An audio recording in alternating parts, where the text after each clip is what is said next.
Hey everybody, welcome back to the video blog. Today's topic, we're going to be talking about multifamily real estate investing.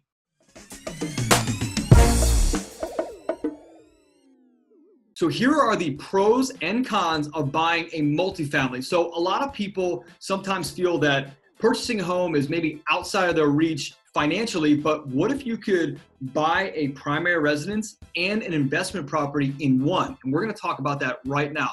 All right, so what's a multifamily home? So it could be a duplex, a triplex, something that you rent out a part of and then you live in part of it. Some people call it house hacking. It's very popular today to get additional cash flow and or to pay your mortgage down faster. All right, let's get into it. Pros and cons of buying a multifamily. I'm gonna go through these really quickly and do a little explanation.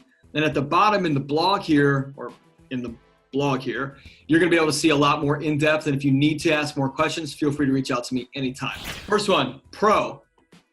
Somebody's gonna be paying some or bonus all of your mortgage. So what does that mean? So if you're in a duplex, let's say, and you live on one side, let's say your mortgage is $1,500 a month. Well, if rents in that area for a 3-bed, 1-bath home, which is the other side of your duplex, are renting for $1,600 a month, guess what? The entire mortgage is generally paid for. I mean, minus some expenses, some capital expenditures, things like that. Bonus, someone's paying your mortgage down.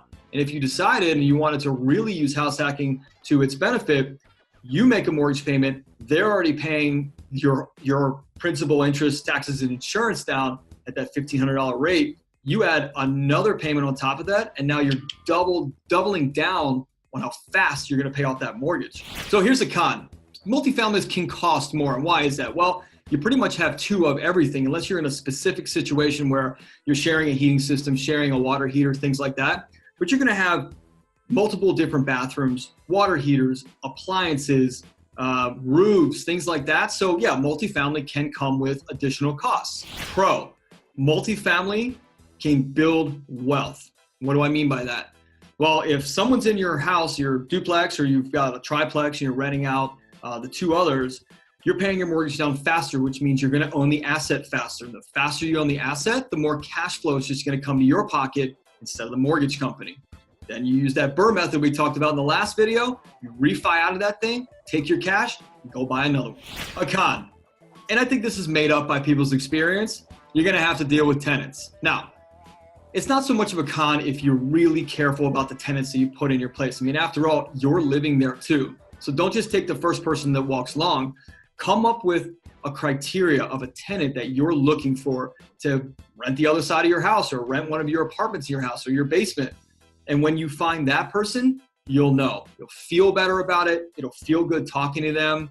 And you'll be really happy renting the other side of your house or house hacking with that new partner. Here's another pro, tax benefits. Can't go too deep into this because I'm not a CPA. You can definitely talk to yours about this, but there are amazing tax benefits to owning a multifamily property. Here's a con, vacancies happen. So what happens? You have a duplex and next door, you haven't rented out for 8 months. Well, you're still paying the mortgage on your home that you live in. And so that's still not bad. Of course, it would be better if you had another person living next door to you who was paying all or some of your mortgage off. So yeah, if you have a vacancy, you will take a little bit of a dip, but it's not as much of a con because you got to live there and pay the mortgage anyway. It's your responsibility. So when vacancies happen, most of the time it's for good. Get your criteria for a tenant back in order and go find another one. One of the other cons that I actually like is, especially if you're in an area where there's big student population or an aging population and you want to help give more opportunity to those people, you can control rent costs. So whereas a student or someone looking to rent an apartment is kind of gauged by just the rental market and its ups and downs, you have rent control. You don't have to charge anything if you don't want. You can charge $1 or $10,000. It's really what the market is willing to bear for your property and the tenants that you like. So remember, yeah, you can control rent costs and you can work a deal with somebody. After all, they are not just your tenant. They are your partner. They're helping pay that mortgage down faster and faster and faster so that you own the asset and that you can go rinse and repeat and build yourself more wealth.